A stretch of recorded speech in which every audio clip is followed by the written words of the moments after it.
चलिए जनाब, सबसे पहले आज मशरिकी वस्ता जिसे आप फ़लस्तीन इजराइल जंग की खबर बताते हैं, क्योंकि इस पर पूरी दुनिया की नज़रें। और आज 32वां दिन है इस जंग का और 36वां दिन 36 और 36वें दिन में क्या कुछ चल रहा है फ़लस्तीन इजराइल जंग के बीच। बड़ी खबर जो सामने आ रही है वो यही आ रही है कि गज़ा के अंदर मरने वालों की तादाद हर दिन गुजरने के साथ बढ़ रही है। इजरायली फोर्सेस की तरफ से लगातार कार्रवाइयाँ की जा रही हैं और इजराइल पर पूरी दुनिया का दबाव भी मरहलावार तरीके से बढ़ रहा है। यानी कुछ लोग हमने देखा था कि पहले कुछ साथ दिख रहे थे, लेकिन अब बयानात बदलते हुए नजर आ रहे हैं। इजरायली फोर्सेस पर भी प्रेशर लगातार बढ़ रहा है, क्योंकि फ़लस्तीनी आम शहरियों के मरने की तादाद हर गुजरते दिन के साथ बढ़ रही है। इस बीच नकल मकानी करने या हिजरत करने वालों की तादाद भी बढ़ रही है और आलमी इदारों ने इस पूरे मामले पर तशवीश का इजहार किया है। 1 लाख से ज़्यादा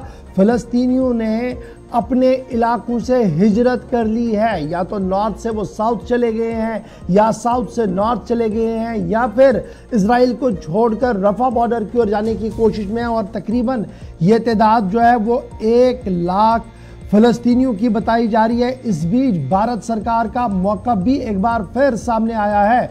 इजराइल फ़लस्तीन जंग के अंदर भारत सरकार ने 2 स्टेट यानी 2 स्टेट सॉल्यूशन को एक बार फिर दोहराया है। और कल अमेरिका के कुछ लीडरों के साथ मुलाकात के दौरान जो अहम तरीन इजलास नई दिल्ली के अंदर चल रहा था, उसमें इस बात की वजाहत कर दी गई है। भारत की तरफ से एक बात ये साफ कर दिया गया है कि दोनों रियासतें फ़लस्तीन और इजराइल को अमन, इज्जत और वक़ार के साथ रहने का हक है। और इस क्राइसिस का सिर्फ एक ही हल है, न फ़लस्तीन को नक्शे से हटाया जा सकता है और ना ही इजराइल के वजूद को ख़त्म किया जा सकता है। इसलिए दोनों मुल्कों का दुनिया भर में रहना और दोनों मुल्कों को इज्जत के साथ रहने को ही तरजीह और वकालत भारत सरकार की तरफ से कल दोबारा कर दी गई है। इस बीच प्रेशर लगातार बढ़ रहा है और अक़वाम मुत्तहिदा से लेकर अमेरिका के कई लीडरों के बयानात सामने आए हैं, जिन्होंने इजरायली हुकूमत की पॉलिसियों पर तनकीद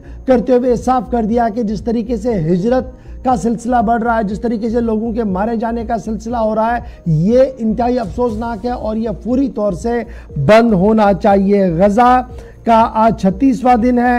यूरोपियन यूनियन से लेकर अमेरिका के कई गयूर अवाम की तरफ से भी बयानात का सिलसिला जारी कर दिया गया है। बिल्कुल अलग अलग जगहों से बयानात भी आ रहे हैं। अब कोशिशें हर तरफ ये हो रही हैं कि कम से कम इस जंग को या तो रोका जाए। हालांकि ह्यूमैनिटेरियन बेसिस पे अगर 4 घंटे का पॉज, जिस पर कल से अमल दरामद को यकीनी बनाया गया इजरायली फोर्सेज की जानिब से, लेकिन इस दौरान एक मुश्किल सूरत हाल पैदा हो रही है, क्योंकि मैक्सिमम लोग इस एरिया को छोड़कर जा रहे हैं। तो उन लोगों को जो इजराइल ने कॉरिडोर बनाया वहां से निकालने की कोशिश है। दैट मीन्स गजा सिटी पूरी तरीके से खाली हो रही है।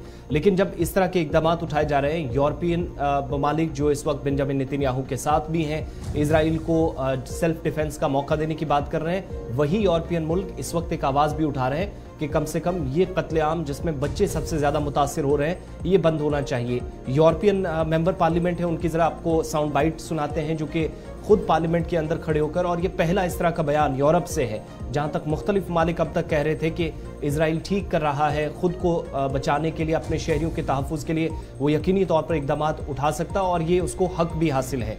लेकिन इस दौरान मुखालफत भी इस कार्रवाई की जा रही है।